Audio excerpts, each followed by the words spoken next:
The winner certainly has a heavy task ahead of them. Jacob Rupp, the 1 seed, 1 loss on the entire tournament. A dominating 2-0 awaits them in the semis. But we will go ahead and bring you this one out of the side. It's a game 3. So Raja Sulaiman, Seeker of the Ways, and Matter Reshapers are his creature base. Good take on the deck. It's going to be a turn 2 duress from Jacob Baugh. Now, speaking here that Raja took the sideboard game. As for duress, we see a grip of 7. We have Council of the Foundry of the Councils. Council of the Foundries. That sounds wrong. He has Council of Foundries, Founder of the Councils. He has a Plains. He has a Thought Not Seer. He has a Shambling Vent, so can't take any of those. His options, though, Silk Wrap, Cure the Wastes, and Gideon Ally of Zendikar. I mean, Silk Wrap would be, at first glance, the thing that Rally fears the most, unless his hand's slow. That's true. The Silk Wrap is going to get a creature exiled, so you would be able to rally it back, though. Gideon is the card that threatens to win the game more than anything. Yeah, Jacob will take the Gideon and play a second tap land. So maybe setting up a more slow game here. Yeah, with no creatures until at least turn 3. Oh my. Yeah, is that a Cranial Archive? Cranial Archive. So I missed this one at first blush. But look at, so not just, I saw the 2 Hallowed Moonlight in Raja's board. I didn't see the 2 Cranial Archives as well. Yeah, this is one that I guess I wasn't looking for, so that's why I didn't find it. But wow. Shuffling that graveyard back into the deck, and just like Hallowed Moonlight, it's going to replace itself. So I see why Raja won game 2. I'm starting to figure it out. Yeah, this is a lot better. We have doubled up on our hate. Second duress from Jacob Baugh takes care of Silk Wrap. He plays a 3rd land, and this is not what I normally expect out of Rally. 3 turns in, he has 2 duresses, but no lands. I mean, if I didn't see what he's about to fetch here, I'd think he was playing Esper Control. Interesting to note that Cranial Archive is going to hate on Rally the Ancestors, not going to hate on Collected Company. So you are having a way to just remove the graveyard, which is good. It's really good against Rally. It's good against the first Rally and the second Rally. You can't duress it because it's already in play. But Jacob decided to get first Forest instead of second Plains with that Evolving Wilds. And it's not like Raja plays counter spells. Yeah, this smells a lot like a Collected Company. Well, he does have one in hand. This is going to be your I have nothing play that no one believes from Rally, where they just play that and say go. I guess I'll play this untapped land and do nothing. Land. You gotta Hollywood it though, right? You gotta sit there and just go, and just let your shoulders drop and just pass the turn. What are we trying to sell if we're looking at the island that we play, right? Like that we're deciding between a land and a tapped land? I mean, there's nothing that you're thinking about at that stage. No, you got to sell the disappointment that you just have no plays. I agree with you there. But like, all I have are these Sidisi's Faithfuls and Reflector Mages. Why won't you play a creature? I guess I'll pass. I'm just saying to do it after you play the island. Don't act like the island is a factor, because you're just playing an untapped 4th source. It's going to be harder to sell once your opponent has a Thought Not Seer, by the way, when he gets to see your hand. And when you cast Collected Company in response. Collected Company in response. 6 cards. Reflector Mage is among them. Now, this is actually a fun interaction. I don't think you want to... Do you want to Reflector Mage Thought Not Seer? So it's tough. So Thought Not Seer, when it comes into play, you're going to get to exile a card from your opponent's hand, but when it leaves the battlefield in any capacity, this is not a dies trigger, it's a leaves the battlefield trigger. So returning it to Raja's hand is going to cause Jacob to draw a card. And then Raja gets to pick the card to exile. So if it's backwards. Yes. If you already have something that you're pretty sure he's just going to take no matter what, may as well just bounce it. So what you're saying is if Jacob Baugh had no hand, then this would just mill him for 1. He'd draw the card and just have to exile it. Yeah. All right. Can it hit lands? Has to be a non-land. Oh, okay. So that mill plan's looking worse now. Yeah. He'd only mill their non-lands. And I don't like it. The Cranial Archive also does not play into our mill plan. It's an exile plan. So it would be fine, right?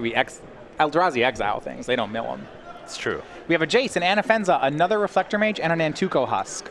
Great creature options actually here for Jacob Baugh. Anafenza is the one that's taken out. It's the one that applies the most pressure. Jace, Reflector Mage, Nantuko Husk left in Jacob Baugh's hand. Remember, he's going to get to untap with that Jace that he got off the Collected Company. You think we might see some more company? Yeah, I mean... Maybe more duress. A lot of good options. Company seems better than duress here. So we have deck lists. Looking for any sweepers in Raja's sideboard. Is there anything we should be afraid of? Doesn't look like it. He has a planar outburst in the sideboard. Okay, and a flaying tendrils. There's one copy. We didn't see it earlier. Yeah, and the flaying tendrils is not nothing, but we're playing 2/3 tribal. Yeah, we've talked about how flaying tendrils is not actually a sweeper against 4-color rally. I mean, look at this board. What does it kill? Nothing. Yep. Now that the Jace is flipping, just nothing. Jace flips. It loots away the Eiley that Jacob drew. If we plus Jace, we could maybe get it on our own mill plan. Now, keep in mind, Cranial Archive has an activation cost of shuffling the graveyard. So Jacob's going to want to flashback this Collected Company immediately while Raja does not have 2 mana up. He won't get another chance to do it. And that's exactly what he'll do. He's going to company into Grim Haruspex and Zulaport Cutthroat. And this is, I think, one of the problems with Cranial Archive. Raja dedicated a card to his graveyard hate, and it didn't hate out the graveyard. It's very inefficient. It's easily to get hung up on the fact that it replaces itself, so it feels Yeah, free. It's a good card. The effect is good. At a certain point, you do have to care about how efficiently costed your cards are. I'm just not sure Cranial Archive at that is costed for constructed level play. There's no such thing as a free Cranial Archive. Right. I mean, you can't pay 4 mana for that effect. That's even if it draws a card. You're asking a lot, and it also does not play into the beatdown plan of the rally deck at all. If you're just paying 4 mana to draw a card and they're attacking you for 6, not a good position.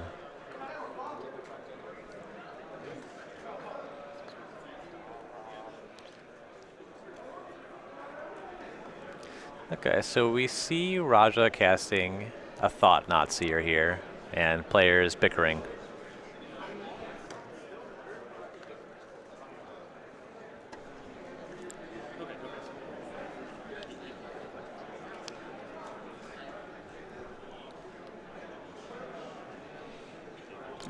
Okay, so how that works is if you Collected Company on end step, just filling you in on this, then this is an accept. Then you can do this play, I believe. Yeah, it has been your turn already. Goes the end step, goes to your turn. So the Reflector Mage isn't like a full turn cycle. Until your next turn. Right. Okay.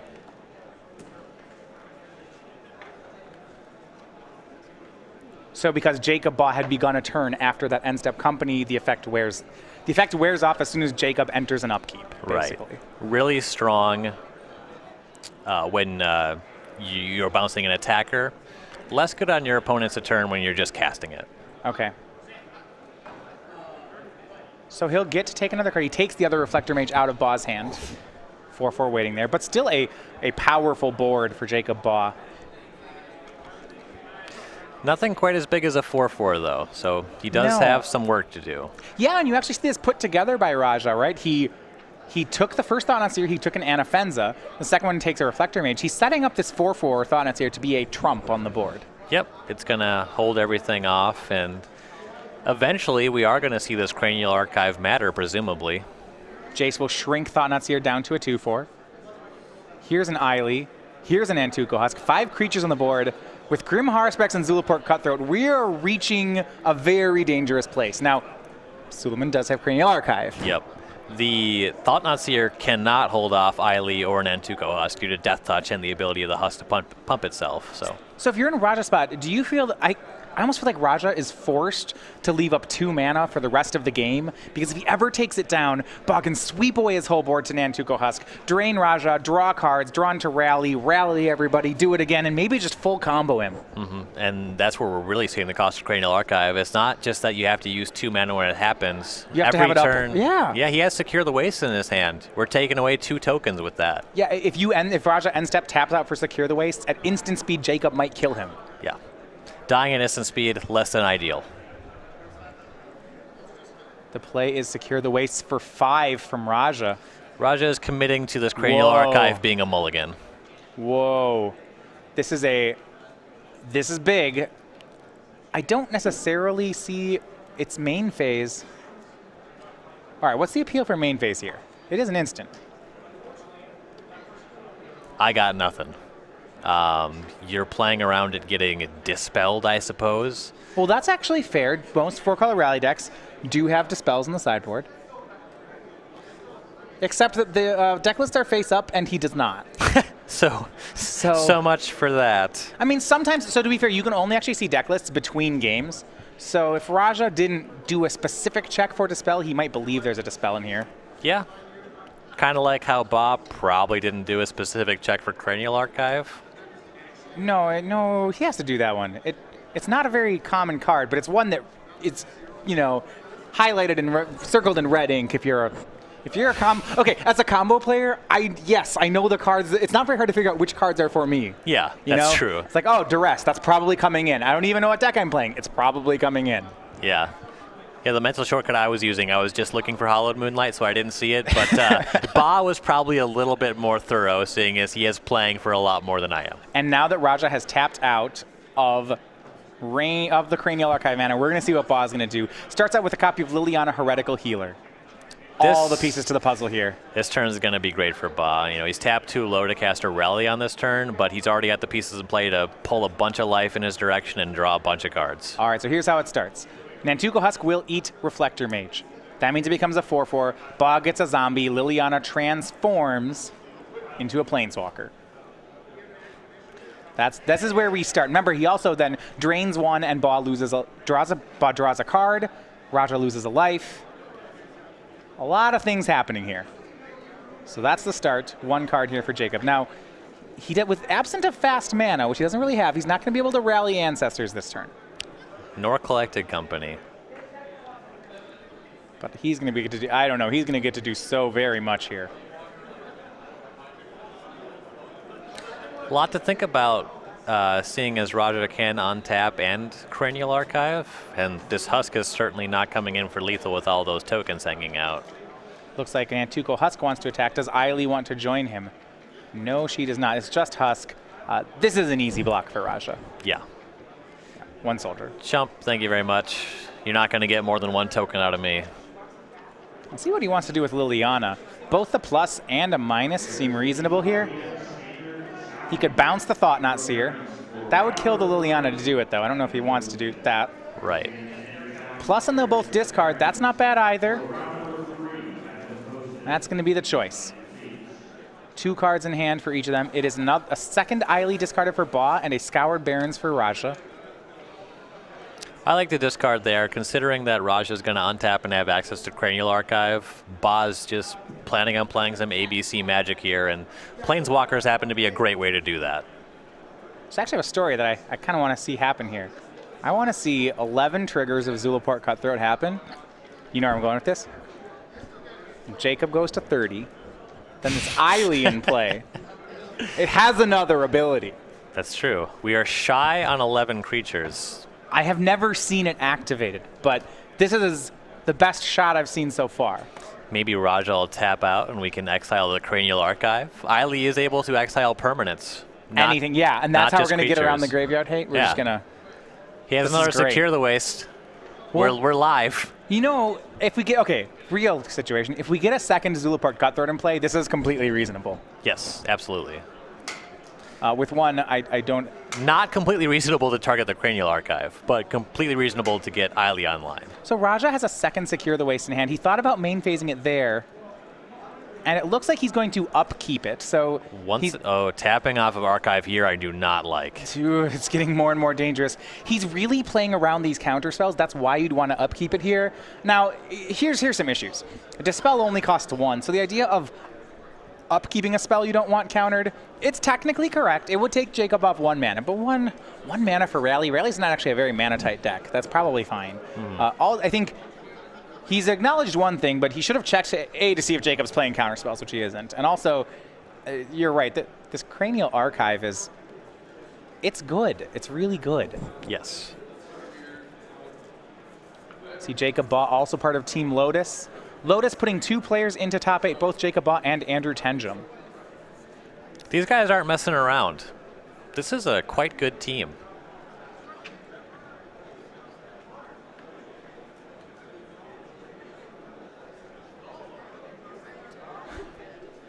Jacob making sure he knows how Kalitas works. He'll cast it. That's the last card in his hand. And this board has just gotten real messy. Oh, yeah. Don't be fooled. Those tokens under in that stack, those black ones, they're actually just more of the same. Thinking about going down to Liliana. Looks like that's what we're doing. A Reflector Mage will bounce the Thought-Knot Seer. Usually Liliana makes players discard cards. He's using it to draw. Well, Raja can't cast Thought-Knot Seer next turn, right? Right. I wonder if Liliana will find a way to deal with that. I like this Liliana Reflector Mage combo. Yes. That's This deck has so many angles. I hadn't thought about that interaction, but that's cute. I like it. It is. To be fair, I think Raja's being let off the hook here for tapping out for Cranial Archive. This could be going a lot worse. Absolutely. I mean, if Baugh had, say Baugh was losing, he could have sacked the team here to hope to hit a Rally the Ancestors and Rally combo. Now, the fact that Baugh isn't doing it is a show of strength. You know, he's saying, I don't need to try to combo you out. If I just play this conservatively, I think I'm winning here as well. I am not really sure why our Haruspex is going to war here. Yeah, I don't know if I want that guy to die. I like cards. I lead despite this line to becoming a trade a creature for a Vindicate. It's solid. I don't necessarily care about trading it. That is a lot of resources to invest. Well, okay, I'm going to give you this line then. So, Baugh, first of all, Baugh is attacking with Haruspex, Eiley, and Nantuko Husk, and a zombie token into what appears to be 10 soldier tokens. If you're playing Jacob, let's say we're not even trying to combo. We're just trying to win fairly. You got to think, how can I lose to black-white control? And if your opponent has 10 tokens on the board, that's how you can lose, right? He plays a Sorin, he plays a Gideon, suddenly things are bad. If we make a very aggressive attack that just trades lots and lots of Raja's tokens off the board, can we lose anymore? I mean, Jacob has 2 Planeswalkers. Yeah. So just absolutely. trade, use Planeswalkers. Don't be a combo deck. Don't be silly. Just actually be a control deck. Just win the value war. And we know that the only card in hand is the Thought-Knot Seer. So Which he can't cast. Right. And actually, he cannot play his draw next turn either, because if he plays it, he'll lose the Thought-Knot Seer to Liliana. It's worse than that. Yep. Blocks are 2 soldiers on Haruspex. Looks like 1 soldier on Nantuko Husk. He doesn't want to be just finished off that way. And this is why you didn't really like the Thought-Knot Seer swing. Or sorry, the Haruspex swing is you didn't want to lose it like this. Right. It is a promise of a lot of cards. I do like cards. That said, he's got a lot of cards in play. That is true. Maybe we don't need any more. See, we don't need to be too greedy. I could not disagree with that line of thought more. We always need more cards. I will draw cards until I die from drawing cards. Enter the Infinite, best Magic card printed. Draw them all. Draw your whole deck. Grim Haruspex. It goes down. That's a drain of 1 off of Zulaport Cutthroat. So 3 soldiers died. 4 damage was dealt. Raja goes to 12. Jace will -1 and target a soldier. Show that soldier who's boss. Wrote Jacob, passing the turn.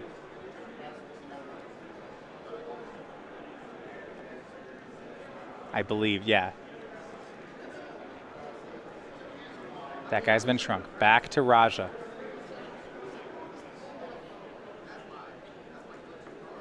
That 2, showing it as -2, -0 from the Jace.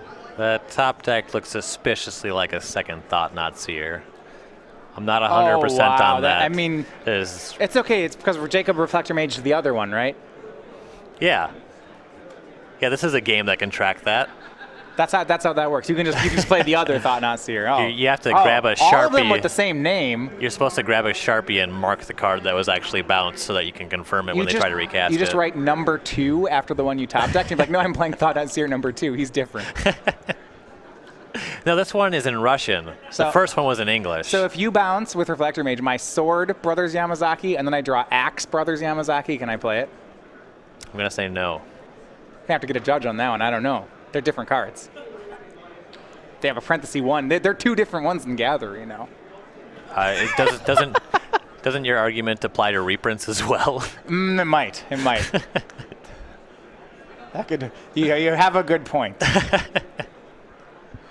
So with no plays, Raja just playing on the board. But his board actually has a fair number of plays. So he has He has Foundry of the Councils, he has Shambling Vent, and he has Cranial Archive. Actually, 2 Shambling Vents. Only 7 mana, so not enough to activate both. We do have the mana for activating a vent and leaving up Cranial Archive. The attack with the vent is just a way to get Stone Rain by Kalidas here.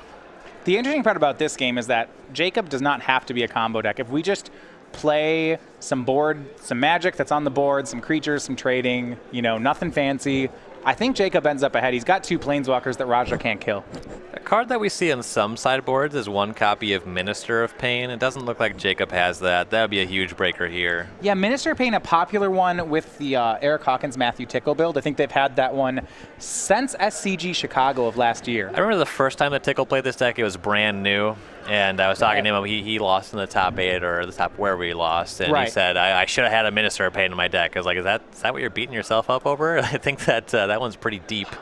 It's not too bad the top 8 and figure that out on week 2. Now he's going to Netcaster Spider. Look at just not gonna get fooled again and missing those obscure sideboard cards. There's just so many 2/3s, so little time. Minister of Pain, he is a 2/3. Fits our theme. Fits our deck theme. Speaking of 2/3s, here's Catacomb Sifter, the Eldrazi drone. It's the last piece of the puzzle. We now have Husk, Cutthroat, Catacomb Sifter. We got them all. We got them all. Whole family is here. Both Planeswalkers flipped. Discarding Thought-Knot here. Surprising. Yeah, I don't know if we had a choice on that one. Jacob, playing Liliana fairly, where you play the last card in your hand and then activate her. Sorry, I wanted to discard, but I just couldn't. That's the thing about symmetrical effects in Magic. They're always symmetrical? Is that what you were about to say? That is close to what I was going to say. Substitute always for never and we're there. Smokestack, Tangle Wire. There's a great history of really fair symmetrical cards in Magic. Balance. The card. Yep. We both have to sacrifice down to the same number of things. That seems great. Probably the most aptly named card in Magic history. Windfall. Another, all these very fair cards. Yep, Wheel of Fortune. Yeah, we both get 7 cards. This is great.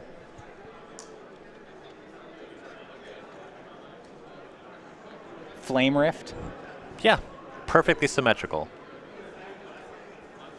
So here's a large swing by Jacob Baugh. It's going to be both Nantuko Husks, Husk and Kalidas, Reflector Mage, Eiley, Zombie Token. Raja will fire up Shambling Vent to get ready to block. And I like Baugh's play. He's just trying to whittle down these soldiers. He wants the more creatures he gets off the board, the less likely Raja can come back. Yeah, Baugh's not trying to get fancy here. We saw him trade away his horror specs. He's not trying to draw a bunch of cards and find something clever. He's just going to attack you till you die. I mean, he certainly could, right? He could sacrifice his team, scry a million times, get that rally on top, draw it, cast the rally everybody, go again. He's adopting the mantra of why bother, and I like it. He's ahead already. He's got 2 Planeswalkers that Raja is nowhere near answering. He's got the only Mythic Rare on the board in Kalidas. This is great. He has 3 Mythic Rares, thank you. Yeah, well, we already mentioned the Planeswalkers. But he has the only Mythic Rares on the board. Did the flipped versions still count as Mythic Rares, or does only the front side have a rarity? I believe that the flipped version occurs in packs just as often as the front side. There's the back side with their expansion symbol. Okay. This is a tech. All right. If you only opened the backside of a Planeswalker in a booster pack, you should find out what you can get for that. It's probably even more mythic. All right, so here are blocks for Raja. Chump blocking Eiley, chump blocking Reflector Mage, chump blocking Nantuko Husk. And here we see Kalidas using what I like to refer to as a flavor text ability, sacrificing a zombie to get 2+1/+1 counters. Very seldom used. Raja quad blocked the Kalidas, and I don't think he accounted for that ability. Didn't read the flavor text. I love it when that happens. No one. Why would you read that ability? Who does that? This is the +1/+1 and lifelink your team on Jeskai Charm. This is the Pyroclasm on Jund Charm. Just the mode that nobody ever uses. No one ever cares about. Azorius Charm. There's one that we never use the 3rd ability on. Not never, but your team gets lifelink? That one. That's the one. That's not normally what I would do with that card. No. And a huge play there. So all the soldiers get eaten by Kalidas. Jacob goes up to 20. No creatures left in play for Raja. That Cranial Archive's looking a little bit sadder every turn. Jacob never used the graveyard. He did once to flashback Collected Company. At this point, don't you just cycle that archive on end step? Yes. I mean, the question is, maybe you don't. Okay, so to win, I think you have to top deck your one of Planar Outburst this turn. So maybe you don't, because what you need to have happen is you need to top deck Planar Outburst and immediately archive both players. That's fair. Yeah, now that he's seen that his draw step was not going to be the outburst, cycles it now. And even if he does that, I think Raja is a huge underdog in the game, but there's still the 2 Planeswalkers. yeah, you need to think wishfully. And at that point, Raja will extend the hand. So it's Jacob, Baugh, and 4-color Rally. Team Lotus sending one into the semis, where he will face Jacob Rupp next round. So maybe I wasn't too far off when I just ignored the existence of Cranial Archive there. It was basically Raja's plan as well. It did not. It didn't do, I think, what he wanted him to do. The biggest moment for it, I mean, it could have been good, but Baugh was able to play around it. I think it's because of that activated ability. The turn where Baugh had a Jason play, and end-step Collected Company, untapped, flip Jason, Collected Company again. The Cranial Archive is there to stop that from happening. But the problem is that you can't hold, you know, this was turn 5 with Jacob on the play where he played the second Company. If you're going to play Cranial Archive, you need to be committed to holding up 2 mana from turn 4 onward. I don't know that a deck can really do that in Standard. Much less